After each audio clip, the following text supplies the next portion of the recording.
Hello everybody, welcome back to a brand new video. My name is Nalo, and today we're going to be talking about my best investment of all time. I just figured because Valve doesn't want to give us much content, I might as well just do a little retrospect on my investing history because I haven't actually done this before. I've never really told you guys how I kind of came up. This will probably perform worse than my other videos, but I just thought it'd be fun. And by the way, since every time I do this, people always comment about it, the background gameplay is from Deepoken on Roblox. The Battle Royale mode is time limited, alright? So shut your yappers, okay? It's fun. It's a fun mode. Let me have some fun with the gameplay, okay? Anyway, we'll get into this video after a quick word from our sponsor, Skin Auctions. The sponsor for today's video is Skin Auctions. Skin Auctions is a great way to spice up your normal buying and selling process, mostly because you can literally get skins on here for 90% off. No, like, actually, this happens all the time. I was surprised too. I know that sounds suspicious, but I actually know the people behind this. It's fully legit. So here's how it works. First, you want to head over to the free bids page, and you can go ahead and collect daily free bids. If you're one of the first, you can use this code for a little bonus, or you can do some easy tasks to get free bids. After that, you'll want to head over to the deposit page so you can start bidding. There's quite a few different deposit options, including CSGO items. Once you get topped up, you can head over to the auctions page to pick out some items that you want to bid on. You can either bid normally once the auction starts, or you can use a feature called Bidmo. Bidmo lets you automate your bids on items, so you can go to the upcoming auction section and use Bidmo if you're not going to be there for the actual auction. You can get all kinds of things, liquid skins or even some knives, so it's definitely worth checking out Skin Auctions using my link in the description below. Okay, so if you didn't know, I've actually been investing in CS for a very long time, pretty much since the game came out. I wasn't there for DreamHack 2013 or anything, but I did get into the game around 2014, so very, very early into CSGO's lifespan, and pretty much right around when skins were first released. Now, pretty much since I was like a little kid, I was always interested in in-game items. I mean, from the background gameplay, you can see it's Roblox, obviously. In 2008 is actually when I started playing Roblox, and I was immediately hooked on their in-game item system as well, which actually has a lot of similarities to CS. I made a video kind of comparing and contrasting everything a little while back, so if you're interested in that, you can go check that video out. But yeah, I traded a lot on Roblox. I traded items with other players. There was no trade hold on Roblox, obviously, so that was really fun to do. I did that for a long time. I was actually really good at that. I also kind of invested in Roblox items, and that was a pretty fun thing to do for a long time, and I kind of got involved with that community as well. But once 2014 came around, I decided to hop into CSGO. And because of my experience with Roblox, I was immediately hooked on the in-game items of CSGO as well. Back in the day, I remember the legendary item that I really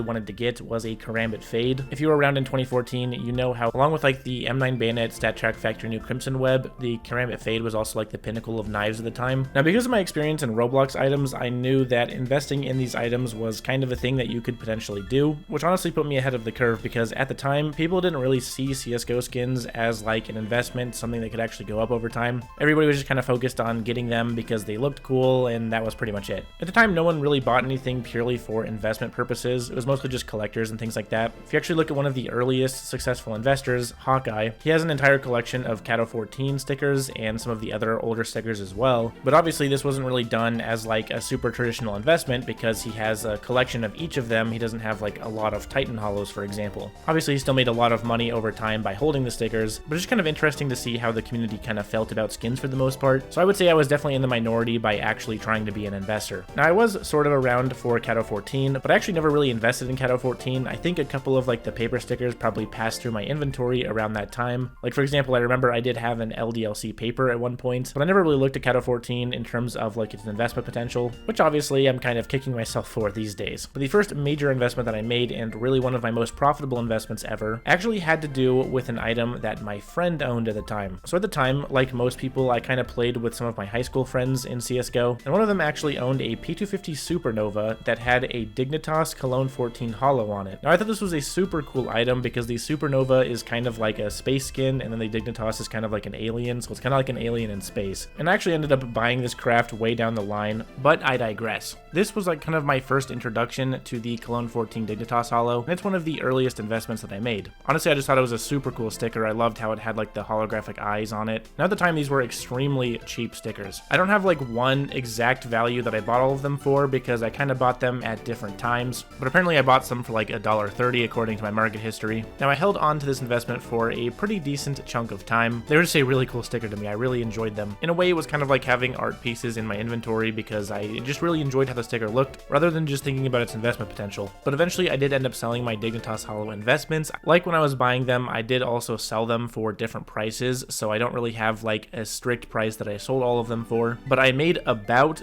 12,000% on this investment, which was an absolute absolutely massive amount of money at a rate of 12,000% and a starting value of $1.30, which I don't think is completely accurate. I bought some of them for cheaper and some of them for more than that, but that means I sold them for about $160 a piece. So yeah, definitely a large boon. I didn't sell all of my Dignitas Hollows at the around $150 range. I actually did hold on to some of them, which I ended up selling at the $400 range a few years later. But yeah, definitely a super successful investment and pretty much my best investment of all time. I have made more than 12,000% on certain investments, but I didn't have as many of the items, so I didn't make as much money in general. I had a large amount of the Dignitas Cologne 14s, and I sold all of them for about 12,000%. So overall, the most amount of money gained from an investment was pretty much that one, even though I've had some investments that I've sold for like 50,000% even. As many of you know, I don't invest anymore. For me, it's not really a manipulation issue. It's rather that I just don't want to gain money off of my viewers. I think it's sort of immoral if I talk about an item and then it raises in price due to me talking about the item, and then I end up making money off of it. That doesn't really sit right with me, so mostly I just kind of collect items rather than doing strict investments. But yeah, I basically went from Roblox to TF2 and then eventually to CS, and then here we are today. I have quite a long history trading and investing in digital items. Definitely a lot of experience with it. Anyway guys, I really do hope you enjoyed this video. It was a lot of fun to kind of reminisce and talk about the old times, and hopefully you enjoyed the Roblox gameplay. Thanks for watching. If you enjoyed the video, be sure to leave a like on it. Helps me immensely and costs you absolutely nothing. Be sure to subscribe to the channel for the best CS2 investing videos anywhere else on YouTube. Check out my Discord server and my Twitter with the links below. I can answer all your questions completely for free as long as I have time. And be sure to check out skin auctions. Thanks guys, see you next time.